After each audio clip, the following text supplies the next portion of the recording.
Bismillahirrahmanirrahim. Assalamualaikum warahmatullahi wabarakatuh. Waalaikumsalam warahmatullahi wabarakatuh. Para jamaah Al-Barakah yang berbahagia, pemirsa Assalamualaikum Nusantara TV One yang rahmati Allah Subhanahu wa taala. Izinkan pada kesempatan mulia ini, pada episode kali ini Kang Rasid membawa tema jadikan salatmu penolongmu. Sesuai dengan firman Allah, Bismillahirrahmanirrahim, wasta'inu bis-sabri was-shalah. Hendaknya kalian minta bantuan, hendaknya kalian minta pertolongan kepada kesabaranmu dan kepada salatmu. Bagaimana salat yang kita lakukan keseharian kita, salat zuhur, asar, maghrib, isya dan subuh bisa menolong kehidupan kita, bisa menolong kondisi bangsa dan negara kita, dan bisa menolong kondisi rumah tangga kita, sehingga menjadikan muslim yang sejati. Sebab punten sekali, ketika sholat dilakukan dengan sesuai syarat dan rukunnya, maka dia akan menolong pelaku sholat itu. Sebagai contoh punten sekali, karena sholat itu adalah menjadi tiang agama. Nabi pernah menyampaikan dalam sabdanya, Bismillahirrahmanirrahim, as-sholatu imaduddin, bahwa sholat adalah tiang agama. Maka jadikan itu sholat sebagai penopang kehidupan Anda, sebagai penopang bertegak terusnya negeri ini tegak berdiri menjadi negara kesatuan Republik Indonesia. Sebagai contoh punten sekali tentang sholat ini. Sholat seperti laksana, Kang Rasid memberikan analogi seperti Masjid Al-Barakah ini yang tegak berdiri di Karangtengah Lebak Bulus ini. Kalau boleh saya analogikan, rukun Islam itu ada 5. Boleh kita absen sekarang? Yang 5 itu apa saja? 1, syahadat. Yang kedua, sholat. Yang ketiga, zakat. Yang keempat, puasa. Yang kelima, naik pergi haji. Yang sebentar lagi kita akan pergi haji. Nah, kalau rukun Islam itu dianalogikan dengan bangunan Masjid Al-Barakah ini, Kang Rasid menganalogkan begini. Pondasi masjid ini, tempat tegak berdirinya masjid adalah syahadat. Orang sholat tanpa syahadat ditolak. Orang puasa tanpa syahadat ditolak puasanya. Orang pergi haji tanpa syahadat ditolak hajinya. Jadi syahadat adalah pondasi setiap ibadah. Seperti bangunan, pondasi adalah tegaknya berdiri untuk berdirinya itu. Maka pondasi adalah syahadat. Kemudian pintu adalah zakat. Pintu gerbang adalah puasa. Dinding masjid adalah haji. Nah, kemudian tiang dan atap itu adalah sholat. Kalau boleh saya ucapkan dan saya pertanyakan, kalau masjid ini sudah tegak berdiri, tapi belum ada pintu, bisa sholat tidak? Bisa, karena hanya tidak ada pintu. Kalau ini masjid berdiri, belum ada pintu gerbang, bisa sholat? Bisa. Kalau ini masjid berdiri, tapi belum ada dinding, bisa sholat? Bisa. Tetapi kalau ini masjid belum ada tiang dan atap, bisa sholat? Tidak bisa sholat. Karena memang sholat adalah tiang. Maka punten, zakat ibadahnya nilainya 0. Puasa nilainya 0. Pergi haji nilainya 0. Memberikan santunan yatim piatu nilainya 0. Menuntut ilmu nilainya 0. Pertanyaannya, kalau ini 0 semua, tidak punya makna tuh. Seperti ibu dan bapak bawa uang, 1 tas uang dolar atau uang rupiah, pergi ke bank, kemudian nabung ke kasir. Bu, izin saya mau nabung ini uang. Boleh bu, sinikan uangnya. Ketika dibuka uangnya, kertasan banyak kertas itu. Tapi nggak ada angka 0 semua itu uang. Diterima apa tidak? Tidak. Pertanyaannya, bagaimana ini uang, bagaimana ini ibadah yang nilainya 0 supaya bermakna? Kasih angka, bermakna itu uang. Nah, angka itu adalah sholat. Kalau ibadah zakat tanpa sholat, 0 nilainya zakat. Puasa tidak sholat taraweh, tidak sholat subuh, asar, maghrib, tidak ditolak, tidak diterima puasanya. Maka ibadah tanpa sholat, nothing. Ibadah menggunakan sholat, everything. Maka itu sholat menjadi inti, penting sekali. Maka sampai Nabi mewanti-wanti kepada umatnya, awwalu ma yuhasabu abdu yaumal qiyamah as-shalah. Yang pertama diaudit, disidang nanti di hadirat Allah, yang pertama disidanglah amalan sholat. Ketika kita disidang oleh Allah tentang sholat, bagaimana sholatmu di Al-Barakah, bagaimana zakatmu, bagaimana subuhmu di Al-Barakah. Kalau itu lulus, maka Allah tidak akan nanya puasa, Allah tidak akan nanya haji. Karena kalau lulus sholatnya, lulus amal yang lainnya. Tetapi kalau sholatnya tidak lulus, bolong-bolong, sholat seminggu sekali, atau sholat Idul Fitri saja, oh itu bolongnya, maka dia akan nanya zakat. Sholat itu akan mengamankan itu. Itu maksud bahwa jadikan sholatmu penolongmu. Tapi di dalam sholat itu ada 4 keajaiban. Ada 4 keajaiban. Maka minta tolonglah kepadanya. Pertama, sholat itu akan diterima kalau menggunakan wudhu yang baik.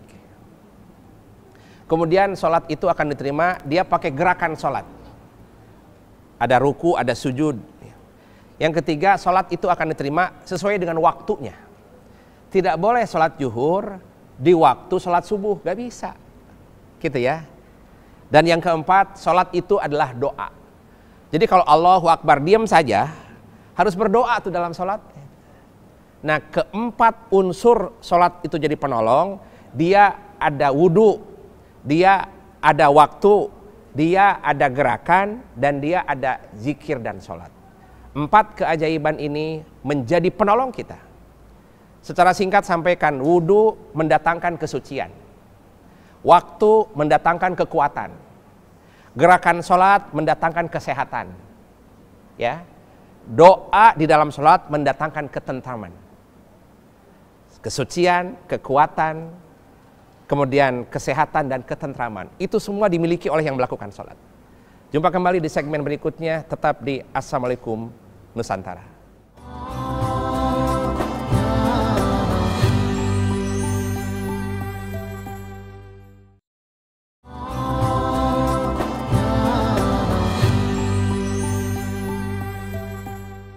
Pemirsa Assalamualaikum Nusantara TV yang dirahmati Allah Subhanahu wa taala. Jadikan sholatmu sebagai penolongmu. Tadi ada 4 keajaiban ketika sholat hendak dilakukan. 1, keajaiban wudhu. Dia bisa membuat suci orang yang melakukan wudhu. Yang kedua, melakukan sholat tepat di awal waktu. Karena sholat tepat di awal waktu memberikan kekuatan kepada pelaku sholat. Di dunia ini Allah menganugerahkan ada 50 kekuatan. Dan super power ada di 5 waktu. Ada kekuatan langit, kekuatan bumi, kekuatan logam, kekuatan air, dan kekuatan tanah. Para tabib yang terkenal di negeri China sana disebut dengan energi mayor. Energi bumi, energi logam, energi tanah. Dan semua 5 energi mayor itu ada tepat di waktu sholat. Kalau sholat zuhur jam 2 siang itu adalah energi panas untuk mengobati jantung. Kalau asar itu energi bumi. Kalau maghrib dan isya energi tanah. Maka punten sekali itu energi. Kalau kita sholat di awal waktu bikin kuat tubuhnya. Itu 2 keajaiban. Keajaiban ketiga, gerakan sholat. Ya, sholat ruku, sujud, kemudian ketika tahiyat akhir kaki dilipat ke arah Ka'bah, itu bikin sehat tubuh. Maka ini gerakan sholat adalah supra yoga, melebihi kekuatan yoga. Dan yang keempat, keajaiban sholat itu ada doa dan zikir dalam sholat. Doa itu bisa menenteramkan si pelaku sholat itu. Seperti ketika takbir, waktu saat takbir, kemudian lapor kepada Allah, inna sholati wa nusuki wa mahyaya wa mamati lillahi rabbil alamin. Coba lihat ketika tahiyat, mau tahiyat awal atau tahiyat akhir. At-tahiyatul mubarakatus salawatut tayyibatu lillah.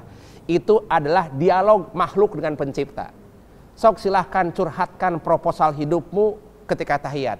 Maka kata Nabi, as-sholatu mi'rajul mu'minin. Sholat itu adalah mi'rajnya orang-orang yang beriman. Jadi kalau ada kesedihan, laporkan di sholat. Kalau ada kegelisahan, laporkan di sholat. Maka lihat, ingat kanjeng Nabi dalam peristiwa Isra dan Mi'raj, dia dialog bersama Allah, satu-satunya makhluk. Satu-satunya makhluk yang berhadapan langsung dengan Allah hanya Rasulullah SAW. Nabi Musa hendak berjumpa dengan Allah, tapi tak dipenuhi oleh Allah. Nabi Ibrahim ingin jumpa dengan Allah, tak terpenuhi. Nabi Isa ingin jumpa dengan Allah, tak terpenuhi. Hanya Rasulullah yang bisa terpenuhi di hadapan Allah. Ketika peristiwa itu terjadi, disebut dengan peristiwa Isra dan Mi'raj. Ketika Mi'raj berhadapan dengan Allah, apa yang diucapkan Nabi dari hadirat Allah? Nabi mengatakan di hadirat Allah, at-tahiyatul mubarakatus salawatut tayyibatillah. Seluruh kemuliaan, seluruh penghormatan hanya kepadamu ya Allah. At-tahiyatul mubarakatus salawatut tayyibatillah. Allah menjawab kepada Nabi. Cicet dialog bersama Nabi, Allah menjawab, assalamu alaika ayyuhan nabiyyu wa rahmatullahi wabarakatuh. Salam buatmu juga wahai Nabi. Allah tidak menyebut nama, tapi menyebut Nabi. Saking dekatnya Allah dengan Rasulullah. Assalamu alaika ayyuhan nabiyyu wa rahmatullahi wabarakatuh. Tapi Nabi tidak sendirian. Nabi tidak selfish. Dapat kemuliaan dari Allah sendirian gitu. Nabi ajak kita umatnya. Apa ayat berikutnya? Ayat berikutnya, assalamu alaina wa ala ibadillahis salihin. Nabi juga menyebut para pemirsa Assalamualaikum Nusantara. Juga Nabi menyebut para jamaah Masjid Al-Barakah, assalamu alaina. Salam kesejahteraan buat kita semua. Wa ala ibadillahis salihin. Jadi tahiyat itu dialog bersama Allah, zikir, dan itu mendatangkan ketenteraman. 4 keajaiban itu Allah berikan secara gratis, given kepada pelaku sholat. Wudunya mendatangkan kesucian, waktunya memberikan kekuatan, gerakannya memberikan kesehatan, zikir dan doanya memberikan ketenteraman. Itu semua adalah akan jadi penolongmu. Bahkan punten, kita tengok ada seorang ilmuwan dari Jepang namanya Masaru Emoto. Masaru Emoto ini punya buku Keajaiban Air Jam-Jam, The Miracle of Jam-Jam. Di dalam penelitian itu Masaru Emoto dia memeriksa air-air yang ada di muka bumi ini. Pertama, air jam-jam disimpan di satu gelas. Yang kedua, air hujan. Yang ketiga, air biasa. Yang keempat, air biasa tapi dimasukkan lapan Allah. Diperiksa molekulnya. Ketika air jam-jam diambil molekulnya, itu seperti diamond. Molekul air jam-jam. Ketika air hujan diambil molekulnya, putih biasa. Ketika air biasa didendangkan lagu rock atau lagu dangdut ke air itu, diambil molekulnya hitam legam. Tapi ketika air biasa dicelupkan tulisan lafaz Allah, diambil molekulnya, itu seperti bintang gemintang. Ini ilmuwan mengatakan. Nah, di tubuh kita ini Bunda Ayahanda 80% air. Kalau biasa la ilaha illallah Muhammadur Rasulullah, itu air menyeruak ke jantung, ke dalam tubuh cairan kita, itu jadi molekul tubuh kita ini. Maka hati-hati dengan ucapan kotor kepada anak kita, dicaci, jangan. Itu ada air di situ. Apalagi air wudhu juga. Para apoteker negeri ini, Persatuan Apoteker Negeri Indonesia, dia memeriksa air wudhu, air yang dialirkan dipakai wudhu, bekasnya diperiksa, Pak. Diperiksa itu air wudhu ada 30 energi dari air wudhu itu, Pak. Bahkan Kiai Fuad Apandi, sebuah pesantren di Al-Ittifaq Ciwidey, Bandung, air wudhu bekas santri dialirkan ke sawah, Pak. Air wudhu itu tidak dibuang kemana saja, air wudhunya dialirkan ke kompos. Nah, itu kompos dia menjadi pupuk selama 2 hari. Kalau di negara lain membuat kompos itu 3 minggu. Karena kena air wudhu, itu kompos 2 hari bisa jadi pupuk. Kemudian tanaman stroberi, wortel, asparagus tumbuh besar. Itu air wudhu. Maka kenapa dawamkan air wudhu? Jumpa kembali di segmen berikutnya. Assalamualaikum Nusantara.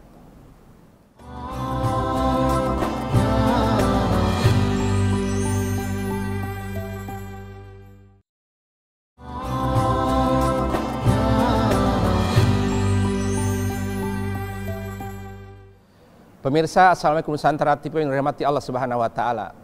Itulah salah satu keajaiban terkait tentang sholat. Bahkan ditambahkan ada Profesor Dr. Abdul Karim, dia peneliti dari Jeddah, Saudi Arabia, bergabung dengan Profesor William Brong dari Amerika Serikat, mengadakan penelitian tentang tanaman. Tumbuhan itu oleh beliau di laboratorium diperiksa, diambil elektroda tumbuhan, kemudian disalurkan kepada sebuah komputer, dialihkan kepada frekuensi optik. Kemudian ini frekuensi optik yang ada di komputer dialirkan dalam 1 menit.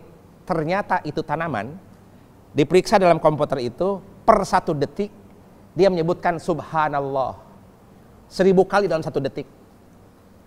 Tanaman bertasbih, hewan-hewan bertasbih. Hal ini menunjukkan keajaiban, kekuatan itu. Apalagi yang sedang sholat melebihi tanaman itu. Sampai Allah menyampaikan dalam surat Al-Isra ayat 44. Bismillahirrahmanirrahim. Tusabbihu lahu samawatu sab'u wal ardu wa man fihinna. Semua makhluk Allah yang berada di langit makhluk Allah yang berada di bumi bertasbih kepada Allah. Tanaman bertasbih, ayam bertasbih, ikan bertasbih, gunung bertasbih, lautan bertasbih. Semua bertasbih karena kita tidak tahu saja. Berkat berita dari seorang ilmuwan, tanaman itu bertasbih per detik 1000 kali subhanallah. Itu tasbih, apalagi tangan yang dialirkan air wudhu.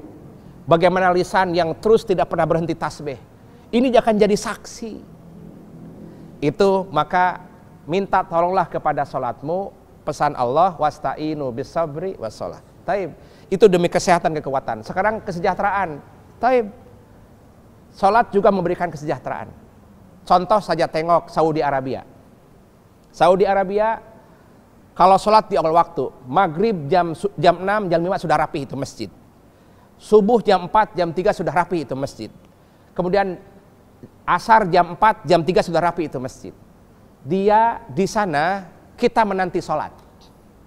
Semoga juga di Indonesia kita menanti sholat. Tetapi di kelompok-kelompok lain, di kampung-kampung lain, sholat nungguin kita. Itu yang membedakan kekuatan suatu negara. Karena di Mekah dan di Madinah sholat di awal waktu, maka Allah memberikan keajaiban di negara itu. Bukan hanya keajaiban kepada individu, kepada negara pun dikasih keajaiban. Ya, walau anna ahlal qura amanu wattaqau la fatahna alaihim barakatim minas sama. Seandainya penduduk kampung itu, seandainya penduduk provinsi itu beriman dengan menampakkan sholat di awal waktu, Allah turunkan keberkahan di muka bumi itu. Lihat Saudi Arabia itu petrodolar, Pak. Sebab di sana awal waktu. Tengok sejenak di sebuah provinsi di Jawa Barat ada sebuah kabupaten namanya Kabupaten Ciwidey. Desa di kawasan Bandung. Ada sebuah pesantren namanya Al-Ittifaq, pesantren Al-Ittifaq. Dia punya santri per 100 orang saja. Tetapi kiai pesan kepada santri, wahai santri-santriku, berpesan di syarat di pesantren ini harus sholat di awal waktu berjamaah di masjid. Kami berharap para santri sholat di awal waktu berjamaah di masjid. Jangan pernah absen. Kata santri, insya Allah siap Pak Kiai. 2007 dilakukan sholat itu masih ada yang absen. 2008 masih yang ada absen. Assalamualaikum, assalamualaikum. Masih ada yang berdiri lagi. Akhirnya Pak Kiai bagaimana caranya ya? Pak Kiai menggunakan aturan. Setiap santri yang ketinggalan 1 rakaat 2 rakaat didenda 1 rakaat Rp20.000. Kalau dia tidak punya uang dikasih karung, turun ke sungai isi pasir itu karung. Supaya santri bisa tepat waktu sholatnya. Ketika aturan itu dilakukan, tepat waktu sholatnya Pak. Assalamualaikum, assalamualaikum. 2009 rapih. Dan efeknya pesantren itu Bunda Ayahanda per bulan oleh Allah dikasih rezeki 1,5 miliar per bulan. Sholat memberikan kesejahteraan. Dari mana Kang Rasid? Pesantren punya sawah 10 hektar. Oleh santri dikasih tanaman stroberi, jagung, asparagus, ada 98 jenis palawija. Santri yang nanam. Tapi santri yang nanam itu sudah sholat. Yang nanam stroberi orangnya sudah sholat. Yang nanam jagung orangnya sudah sholat. Yang nanam asparagus orangnya sudah sholat. Yang panen orangnya sudah sholat. Yang nganterin dari Bandung ke Jakarta, ke Carrefour, ke Kemcik, ke Lotemat orangnya sudah sholat. Supir truknya sudah sholat. Ternyata efeknya Allah memberikan keberkahan kepada pesantren ini 1,5 miliar dari sawah. Tepat di 2009 pesantren Ciwidey dan kabupatennya terkena hama warang Bunda Ayahanda. Pemirsa semuanya Nusantara, kena hama warang, memakan dedaunan dan tanaman. Petani Ciwidey tidak panen saat itu, kecuali sawah yang punya pesantren. Padahal sawah pesantren dengan sawah masyarakat berdekatan. Menurut logika tinggal loncat dong. Ini tidak. Kata Kiai, ini bukti sholat kalian. Terlindungi dari hama warang. Sebelum nanti terlindungi dari api nerakanya Allah. Kenapa? Yang nanam orangnya sudah sholat. Yang panen orangnya sudah sholat, dilindungi oleh Allah. Kalau ini di copy paste ke rumah tangga kita, Allah lindungi rumah tangganya. Bapak sholat, ibu sholat, anak sholat, dilindungi itu rumah tangga. Kalau ini sholat dibawa ke parlemen, presiden sholat, menteri sholat, anggota caleg sholat, DPR sholat, dilindungi negara itu. Ini sebuah keagungan kekuatan sholat. Maka pesan Nabi lewat firman Allah Subhanahu Wa Taala, wasta'inu bisabri wassalah. Wahai negara Indonesia, minta bantuanlah, jangan ke tetangga sebelah. Minta bantuan kepada sabarmu dan sholatmu. Allah rapihkan negeri ini. La haula wala quwata illa billahil alil adim. Minta tolonglah kepada salatmu, insya Allah keberkahan datang kepadamu. Terima kasih. Assalamualaikum warahmatullahi wabarakatuh.